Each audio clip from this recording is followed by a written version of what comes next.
ನಮಸ್ತೆ ಎಲ್ಲರಿಗೂ. Good morning. And ಇದು ನನ್ನ ಸೋಮವಾರದ ವ್ಲಾಗ್ ಆಗಿರತ್ತೆ.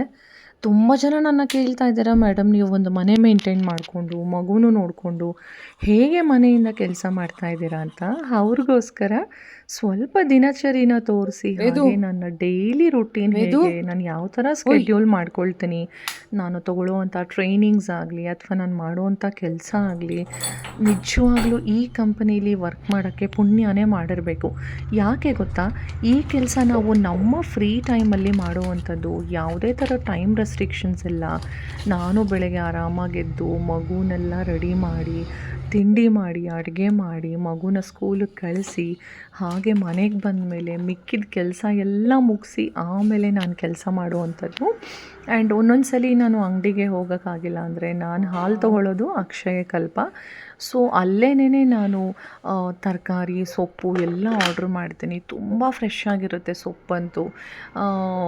ತೊಳೆಯೋದು ಬೇಡ, ಹಾಗೆ ಉಪಯೋಗಿಸ್ಕೊಳ್ಬೋದು, ಅಷ್ಟು ಚೆನ್ನಾಗಿರುತ್ತೆ. ಬಟ್ ನಮ್ಮ ಸಮಾಧಾನಕ್ಕೆ ಒಂದೆರಡು ಸಲ ಉಪ್ಪು ನೀರಲ್ಲಿ ತೊಳೆದು ಆಮೇಲೆ ನಾನು ಅಡುಗೆಗೆ ಬಳಸ್ತೀನಿ. ಆ್ಯಂಡ್ ನನ್ನ ಮಗನಿಗೆ ನಾನು ಹೊರಗಡೆ ಜಾಸ್ತಿ ಏನೂ ತಿನ್ನಿಸೋದಿಲ್ಲ. ತುಂಬ ಅಪರೂಪ. ಆದಷ್ಟು ಮನೆ ಊಟನೇ ಮಾಡಿಸೋದು. ಹೊರಗಡೆ ಕರ್ಕೊಂಡೋದ್ರು ಮನೆಯಿಂದನೇ ತೊಗೊಂಡು ಹೊರಟೋಗ್ತೀನಿ ಬಹಳಷ್ಟು ಸಾರಿ.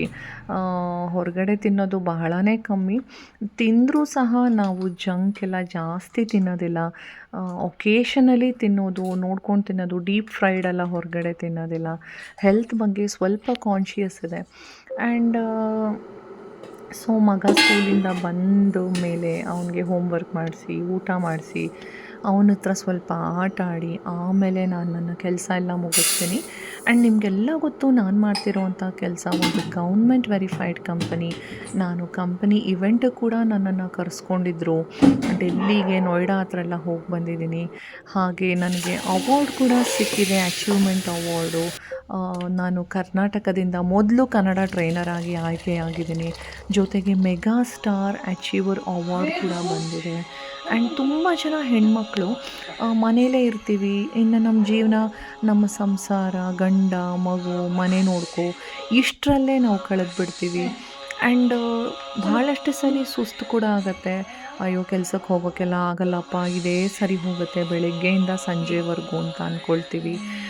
ಸೊ ಈ ಕಾರಣಕ್ಕೋಸ್ಕರನೇ ನಮ್ಮ ಮೋದಿ ಸರ್ಕಾರ ಈ ಥರ ಒಂದು ಸ್ಕಿಲ್ ಸೆಟ್ನ ಕಲಿತು ಮನೆಯಿಂದ ನಾವು ಫ್ರೀ ಇರುವಾಗ ಮಾಡುವಂಥ ಕೆಲಸನ ನಮಗೆ ಕೊಟ್ಟಿರೋದು.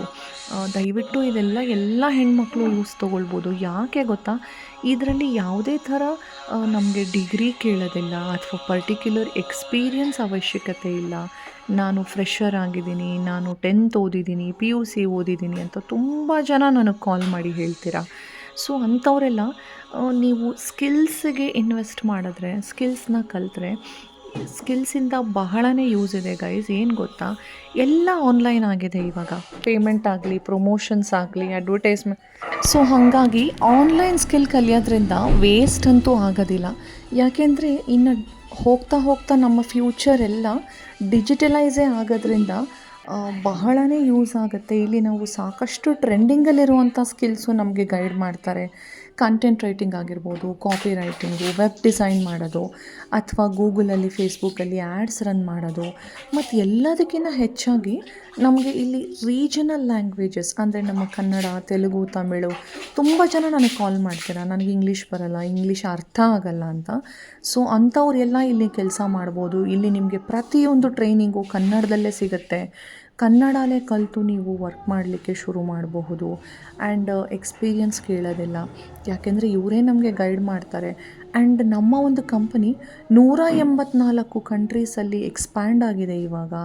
ಸೊ ಆರಾಮಾಗಿ ನೀವು ನಿಮ್ಮ ಫ್ರೀ ಟೈಮಲ್ಲಿ ಪ್ರಾಜೆಕ್ಟ್ಸ್ನ ತೊಗೊಂಡು ಫ್ರೀಲ್ಯಾನ್ಸರ್ ಆಗಿ ವರ್ಕ್ ಮಾಡ್ಬೋದು, ಅಥವಾ ಅಫಿಲಿಯೇಟ್ ಪ್ರೋಗ್ರಾಮ್ ಇದೆ ಅದನ್ನಾದರೂ ನೀವು ಯೂಸ್ ತೊಗೊಳ್ಬೋದು. ತುಂಬ ಜೆನ್ಯೂನ್ ಇದೆ, ತುಂಬ ಎಥಿಕಲ್ ಆಗಿ ವರ್ಕ್ ಮಾಡ್ತಾರೆ ನಮ್ಮ ಈ ಬಿಸ್ಗುರುಕುಲ್ ಕಂಪನಿ. ಆ್ಯಂಡ್ ಇನ್ನೊಂದೇನು ಅಂದರೆ, ನಿಮಗೆ ಇಲ್ಲಿ ಕೊಡುವಂಥ ಟ್ರೈನಿಂಗ್ಸ್ ಆಗಲಿ ಅಥವಾ ಇಲ್ಲಿ ಸಿಗುವಂಥ ನಿಮಗೆ ಸರ್ಟಿಫಿಕೇಟು ಲೈಫ್ ಟೈಮ್ ಆ್ಯಕ್ಸೆಸ್ ಇರುತ್ತೆ. ಯಾವುದೇ ಥರ ನೀವು ನಾಳೆ ನಾಡಿದ್ದು ಎಕ್ಸ್ಪೈರ್ ಆಗಿಬಿಡುತ್ತಪ್ಪ, ಬೇಗ ಬೇಗ ಮುಗಿಸ್ಕೊಳ್ಬೇಕು ಅನ್ನೋದಿಲ್ಲ. ನಿಧಾನಕ್ಕೆ ನಿಮ್ಮ ಫ್ರೀ ಟೈಮಲ್ಲಿ ಆರಾಮಾಗಿ ಒಂದಲ್ಲ 10 ಸಲ ನೋಡಿ ಕೂಡ ನೀವು ಕಲಿಬೋದು. ಅದರಲ್ಲಿ ಅನುಮಾನನೇ ಬೇಡ. ನಾನು ಈಗ 10 ವರ್ಷ IT ಕಂಪನಿಲಿದ್ದು, ಆಮೇಲೆ ಮಗುನ ನೋಡ್ಕೊಳ್ಳೋಕೆ ಯಾರೂ ಇಲ್ಲ ಅಂತ ಕೆಲಸ ಬಿಟ್ಟು ಮನೆಯಿಂದನೇ ಒಂದು ಜೆನ್ಯೂನ್ ಕಂಪನೀಲಿ ವರ್ಕ್ ಮಾಡಬೇಕು ಅಂತ ಹುಡುಕ್ತಿದ್ದಾಗ ಅದೃಷ್ಟ ಅಂತಲೇ ಹೇಳ್ಬೋದು ನಂದು. ಈ ಒಂದು ಕಂಪನಿ ನನಗೆ ಪರಿಚಯ ಆಯಿತು. ಆದರೂ ನಾನು 2 ತಿಂಗಳು ಟೈಮ್ ತೊಗೊಂಡೆ. ಯಾಕೆಂದರೆ ಆನ್ಲೈನಲ್ಲಿ ತುಂಬ ಫೇಕು, ಸ್ಕ್ಯಾಮು ಎಲ್ಲ ನಡೆಯುತ್ತೆ. ನಂಬಬಹುದಾ ಇದನ್ನು ಅಂತ ತುಂಬಾ ರಿಸರ್ಚ್ ಮಾಡಿದೆ. ದೆನ್ ಒಂದು ದಿನ ನಾನು ಡಿಸಿಷನ್ ತೊಗೊಂಡೆ. ಬಟ್ ಕೆಲವರೆಲ್ಲ ಇದ್ದೀರಾ, ಏನು ಅಂದರೆ ಜೀವನ ಪೂರ್ತಿ ಅನುಮಾನದಲ್ಲೇ ಇರ್ತೀನಿ ನಾನು, ಯಾವುದೇ ಥರ ಡಿಸಿಷನ್ ತೊಗೊಳ್ಳಲ್ಲ ಅಂತ ಬರೀ ಯೋಚನೆಯಲ್ಲಿ, ಅನುಮಾನದಲ್ಲಿ ನನ್ನ ಕೈಲಾಗುತ್ತಾ, ಹೀಗೆ ದಿನಗಳು ಉರುಳಿ ಹೋಗುತ್ತೆ. ಟೈಮಂತೂ ಯಾರಿಗೂ ಕಾಯೋದಿಲ್ವಾ? ನಾವು ಖಂಡಿತ ಒಂದು ಅನುಮಾನ ಎಷ್ಟಿರಬೇಕು ಅಷ್ಟಿರಬೇಕು. ನಾನು ಹಗಲೆಲ್ಲ ಹೇಳ್ತಿರ್ತೀನಿ ಪ್ರತಿ ವೀಡಿಯೋಸಲ್ಲೂ, ನಮ್ಮ ಜೀವನನ ಹಾಳು ಮಾಡ್ಕೊಳ್ಳೋಷ್ಟು ಅನುಮಾನ ನಮ್ಗೆ ಯಾವತ್ತೂ ಇರಬಾರ್ದು. ಆ್ಯಂಡ್ ಅದು ಒಳ್ಳೆಯದೂ ಅಲ್ಲ ಅಲ್ವಾ? ಅನುಮಾನ ತುಂಬ ಪಟ್ಟಷ್ಟು ನಾವು ಡಿಸಿಷನ್ ತೊಗೊಳಕ್ಕೆ ಆಗಲ್ಲ. ಸೊ ನಾವು ಯಾವಾಗ ಡಿಸಿಷನ್ ತೊಗೊಳಕ್ಕಾಗಲ್ಲ, ನಾವು ಜೀವನದಲ್ಲಿ ಮೇಲೆ ಬರೋಕ್ಕೆ ಸಾಧ್ಯನೇ ಇಲ್ಲ. ಒಂದು ತೀರ್ಮಾನ ತೊಗೊಂಡು ನೋಡಿ, ನೀವೇನಾದರೂ ಕೆಳಗೆ ಬಿತ್ತು ಅಂದರೆ ಅದರಿಂದ ಪಾಠ ಕಲಿತೀರ. ಅದೇ ಮೇಲೆ ಬಂತು ಅಂದರೆ ಅದಕ್ಕಿಂತ ದೊಡ್ಡ ಅದೃಷ್ಟ ಇಲ್ಲ, ಅಥವಾ ಅದಕ್ಕಿಂತ ಒಂದು ದೊಡ್ಡ ಸಕ್ಸಸ್ ಅಂತೂ ಇಲ್ಲವೇ ಇಲ್ಲ ಅಲ್ವಾ? ಪಾಸಿಟಿವ್ ಆಗಿ ಯೋಚನೆ ಮಾಡಬೇಕು. ಸದಾ ನಾನು ನೆಗೆಟಿವ್ ಆಗಿಬಿಟ್ರೆ, ನನ್ನ ಜೀವನ ಫುಲ್ ನೆಗೆಟಿವ್ ಆಗಿಬಿಟ್ರೆ ಅಂತಿದ್ರೆ ಅದು ನೆಗೆಟಿವೇ ಆಗೋದು ಖಂಡಿತ. ಹಾಗಂತ ನೀವು ಇದ್ದ ಹಾಗೆ ಇರ್ತೀರಾ? ಎಷ್ಟು ದಿನ ಅಂತ ಅಪ್ಪ ಅಮ್ಮ ಅಥವಾ ಗಂಡನ ಹತ್ರ ನೀವು ಕೈ ಚಾಚ್ತೀರಾ? ಮಕ್ಕಳಿರೋರಂತೂ ಪಾಪ ಜೀವನನೇ ಮುಗಿದೋಯ್ತು, ಇನ್ನೇನು ಒಂದೊಂದು ರೂಪಾಯಿಗೂ ಗಂಡನ ಬೇಡೋವಂಥ ಪರಿಸ್ಥಿತಿ ಬರುತ್ತೆ. ಸೊ ಅದ್ರ ಬದಲು ಈ ಒಂದು ಪ್ಲ್ಯಾಟ್ಫಾರ್ಮಲ್ಲಿ ನಾವು ಸ್ಕಿಲ್ಸ್ನ ಕಲಿತು ಆರಾಮಾಗಿ ನಾವು ಕೆಲಸ ಮಾಡೋಕ್ಕೆ ಶುರು ಮಾಡಿದ್ರೆ ತಕ್ಕ ಮಟ್ಟಿಗೆ ನಾವು ಮನೆಯಿಂದ ದುಡ್ಕೊಳ್ಬೋದಾ?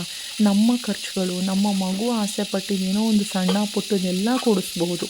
ಇವಾಗ ನನ್ನನ್ನೇ ತೊಗೊಳ್ಳಿ, ನಾನು ಇಂಡಿಪೆಂಡೆಂಟ್ ಆಗಿದ್ದೀನಿ, ಒಂದು ನಾನೇ ಮೇಂಟೈನ್ ಮಾಡ್ತಾಯಿದ್ದೀನಿ, ಮಗುನ ನೋಡ್ಕೊಳ್ತಿದ್ದೀನಿ. ನಮ್ಮ ಮನೆಯವರು ದುಡ್ಡು ಕೊಡ್ತಾರೆ, ಇಲ್ಲ ಅಂತ ಇಲ್ಲ. ಬಟ್ ನನಗದು ಅವಶ್ಯಕತೆ ಇಲ್ಲ ಇವಾಗ. ಆ್ಯಂಡ್ ಅದರಲ್ಲಿ ಬರುವಂಥ ಸೆಲ್ಫ್ ಕಾನ್ಫಿಡೆನ್ಸ್ ಲೆವೆಲೇ ಬೇರೆ ಗೈಸ್. ಅದನ್ನು ಅರ್ಥ ಮಾಡ್ಕೊಳ್ಳಿ. ನೀವು ಯಾವಾಗ ಫೈನಾನ್ಷಿಯಲಿ ಇಂಡಿಪೆಂಡೆಂಟ್ ಆಗ್ತೀರಾ ಅಲ್ಲ, ನಿಮಗೆ ಕಾನ್ಫಿಡೆನ್ಸ್ ಕೂಡ ಜಾಸ್ತಿ ಆಗುತ್ತೆ. ಆ್ಯಂಡ್ ನಿಮ್ಮ ಮೇಲೆ ನಿಮಗೆ ಹೆಮ್ಮೆ ಜಾಸ್ತಿ ಆಗುತ್ತೆ ಅಲ್ವಾ? ಆ್ಯಂಡ್ ಯೋಚನೆ ಮಾಡಿ, ಒಂದು ಹೌಸ್ ವೈಫಿಗೆ ಇನ್ನೇನು ಬೇಕು? ಬರೀ ಹೌಸ್ ವೈಫ್ಸನ್ನು ಅಂತ ಕರೆಸ್ಕೊಳ್ಳೋಕ್ಕಿಂತ ಈ ಥರ ಫೈನಾನ್ಷಿಯಲಿ ಇಂಡಿಪೆಂಡೆಂಟ್ ಆಗೋದು ಎಷ್ಟು ಮುಖ್ಯ ಅನಿಸುತ್ತೆ ಅಲ್ವಾ? ನನಗಂತೂ ಸಿಕ್ಕಾಪಟ್ಟೆ ಹೆಮ್ಮೆ ಆಗುತ್ತೆ. ಆ್ಯಂಡ್ ನನಗೆ ಅವಾರ್ಡ್ ಬಂದಾಗಲೂ ಅಷ್ಟೇ, ಮೊನ್ನೆ ಡೆಲ್ಲಿಗೆ ಹೋಗಿ ಆವಾಗ ನಾನು ಯೋಚನೆ ಮಾಡ್ತಿದ್ದೆ, ಆವತ್ತು ನಾನು 15-20 ಸಾವಿರಕ್ಕೆ ಯೋಚನೆ ಮಾಡಿದ್ದಿದ್ರೆ ಪ್ರಾಬಬ್ಲಿ ಇವತ್ತು ನಾನು 11 ಲಕ್ಷ ದುಡಿಯೋಕ್ಕಾಗ್ತಾ ಇರಲಿಲ್ಲ ಅಲ್ವಾ? ಆ್ಯಂಡ್ ಈಗಲೂ ದುಡಿತಾ ಇದ್ದೀನಿ. ಪ್ರತಿ ವಾರ ನಾನು ಇನ್ಕಮ್ ತೊಗೊಳ್ತಾ ಇದ್ದೀನಿ, ಪ್ರತಿದಿನ ಇಲ್ಲಿ ಅರ್ನಿಂಗ್ಸ್ ಆಗುತ್ತೆ. ಸೊ ಈ ಥರ ಒಂದು ಅವಕಾಶ ಎಲ್ಲಿದೆ? ಈ ಥರ ಡಿಜಿಟಲೈಸ್ ಆಗಿರೋ ವರ್ಲ್ಡಲ್ಲಿ ನಾವಿನ್ನೂ ಹಿಂದಿನ ಕಾಲದ ಥರನೇ ಯೋಚನೆ ಮಾಡಿಕೊಂಡು ಹಿಂದಿನ ಕಾಲದಲ್ಲೇ ಉಳಿದಿರ್ತೀನಿ ಅಂದರೆ, ಸೊ ನಮ್ಮ ಜೀವನ ನಾವೇ ಹಾಳು ಮಾಡ್ಕೊಳ್ತಿದ್ದೀವಿ. ಇಂಥ ಕಾಲ ಬದಲಾದ ಹಾಗೆ ನಾವು ಬದಲಾಗಬೇಕು, ಅಪ್ಗ್ರೇಡ್ ಆಗಬೇಕು. ಅಪ್ಪ ಹಾಕಿದ ಆಲದ ಮರ ಅಂತ ನೇಣು ಹಾಕೋಕ್ಕಾಗಲ್ಲ. ಕಾಲಕ್ಕೆ ತಕ್ಕಂಗೆ ನಮ್ಮ ಜೀವನ ಕಲಿಯಲೇಬೇಕು, ಕಲಿತು ದುಡಿಯಬೇಕು. ದುಡಿದ್ರೆ ಆರಾಮಾಗಿ ನಮ್ಮ ಬಿಗ್ಗೆಸ್ಟ್ ಲಕ್ಸುರಿ ಗೈಸ್. ಅದಕ್ಕಿಂತ ಇನ್ನೊಂದಿಲ್ಲ. ಬಿಕಾಸ್ ಫೈನಾನ್ಷಿಯಲಿ ಇಂಡಿಪೆಂಡೆಂಟ್ ಅಂತ ಲಕ್ಸುರಿ. ನೀವೇನು ಕೊಂಡ್ಕೊಂಡಿಲ್ಲ ಅಂದರೂ ಪರವಾಗಿಲ್ಲ, ನಿಮಗೆ ಮನಸ್ತೃಪ್ತಿ ಇರುತ್ತೆ, ನಿಮಗೊಂದು ಸೆಲ್ಫ್ ಕಾನ್ಫಿಡೆನ್ಸ್ ಬರುತ್ತೆ. And you feel proud about yourself ಅಲ್ವಾ? ನೋಡಿ, ನಾನು ಜಿಮ್ಗೂ ಹೋಗ್ತೀನಿ, ವರ್ಕೌಟ್ ಮಾಡಿ ಬರ್ತೀನಿ, ಬಂದು ವಾಪಸ್ ಮನೆಯದೆಲ್ಲ ನೋಡ್ಕೊಳ್ತೀನಿ. ಇವೆಲ್ಲ ನನ್ನ ರೂಟೀನ್ ನೋಡಿರಬಹುದು. ನಾನು ಇತ್ತೀಚೆಗಷ್ಟೇ ನಾನು ಯೋಗ ಮಾಡ್ತಾಯಿದ್ದೆ, ಬಟ್ ಮಗು ಆದಮೇಲೆ ಕಂಟಿನ್ಯೂ ಮಾಡಿರಲಿಲ್ಲ. ಜಸ್ಟ್ ವಾಕು, ಜಾಗಿಂಗ್ ಹೋಗ್ತಾಯಿದ್ದೆ. ಸೊ ಈಗ ನನ್ನನ್ನು ನಾನು ಸ್ವಲ್ಪ ಇಂಪ್ರೂವ್ ಮಾಡ್ಕೊಳ್ಳೋಣ, ಫಿಟ್ನೆಸ್ ಕಡೆ ಗಮನ ಕೊಡೋಣ ಅಂದ್ಬಿಟ್ಟು ಜಿಮ್ಗೂ ಹೋಗ್ತಾ ಇದ್ದೀನಿ. ವಾಪಸ್ ಮನೆಗೆ ಬಂದು ಬಹಳ ಕೆಲಸ ಎಲ್ಲ ಹೆಣ್ಮಕ್ಳಿಗೆ ನಾನೇ ಮಾಡ್ತೀನಿ. ಮನೆ ನಾನು ಕೆಲಸ ಯಾವುದೇ ಎಲ್ಲ ಥರ ಮುಗಿದ್ಮೇಲೆ ಕೆಲಸದವ್ರನ್ನ 1-2 ಗಂಟೆ ಖಾಲಿ ಇರ್ತೀರ ಮನೆ ಅಲ್ವಾ? ಕೆಲಸ ಎಲ್ಲ ನಾನೇ ಅಷ್ಟು ಫ್ರೀ ಮಾಡೋದು. ಇಲ್ದಲೆ ಖಂಡಿತ ಯಾರೂ ಇರಲ್ಲ. ಅಥವಾ ಆಲ್ರೆಡಿ ಕೆಲ್ಸಕ್ಕೆ ಹೋಗೋರು ಅಷ್ಟೇ, ಬಂದ ಮೇಲೆ ಒಂದು ಸ್ವಲ್ಪ ಹೊತ್ತು ರಾತ್ರಿ ಆದರೂ ಒಂದು ಅರ್ಧ ಗಂಟೆ ಕೆಲಸ ಮಾಡ್ಬೋದು. ಅಥವಾ ನೀವು ವೀಕೆಂಡ್ಸ್ ಕೂಡ ವರ್ಕ್ ಮಾಡ್ಬೋದು. ನೋಡಿ ನಾನಿವಾಗ ದುಡಿಯೋದ್ರಿಂದ ಇದೊಂದು ಆನ್ಲೈನಲ್ಲೇ ನಾನು ನಮ್ಮ ತಾಯಿಗೆ ಒಂದು FM ಎಲೆಕ್ಟ್ರಾನಿಕ್ಸ್‌ದು ಒಂದು ಗಿಫ್ಟ್ ಆರ್ಡ್ರ್ ಮಾಡಿದೆ. ಆ್ಯಂಡ್ ರಾತ್ರಿ ನಾನು ಮಲಗಿಸಿದ ಮೇಲೆ ನಾನು ಟ್ರೈನಿಂಗ್ಸ್‌ನ ತೊಗೊಳ್ತೀನಿ, ಕೆಲಸ ಮಾಡ್ತೀನಿ. ಆ್ಯಂಡ್ ನನ್ನನ್ನು ನಾನೇ ಮೋಟಿವೇಟ್ ಮಾಡ್ಕೊಳ್ತೀನಿ. ಸುಸ್ತಾಯ್ತಪ್ಪ, ಸಾಕಾಯ್ತಪ್ಪ ಅಂತ ನನಗೆ ಅನ್ಸೋದೇ ಇಲ್ಲ. ಯಾಕೆಂದರೆ ನನಗಿದ್ರಿಂದ ಒಳ್ಳೆ ಇನ್ಕಮ್ ಇದೆ ಅಲ್ವಾ? ನಾನು ಕಷ್ಟಪಡ್ತಿದ್ರು ಅದರಿಂದ ಒಳ್ಳೆ ರಿಗಾರ್ಡ್ಸ್ ಇದೆ, ಒಳ್ಳೆ ಪ್ರಾಫಿಟ್ ಇದೆ ನನಗೆ. ಹಾಗಿದ್ಮೇಲೆ ನಾನು ಕಷ್ಟಪಡೋದನ್ನು ಒಬ್ಬರು ಗುರುತಿಸ್ತಾ ಇದ್ದಾರೆ. ಈ ಕಂಪನಿಯವರು ನಾವು ಮಾಡೋವಂಥ ಕೆಲಸನ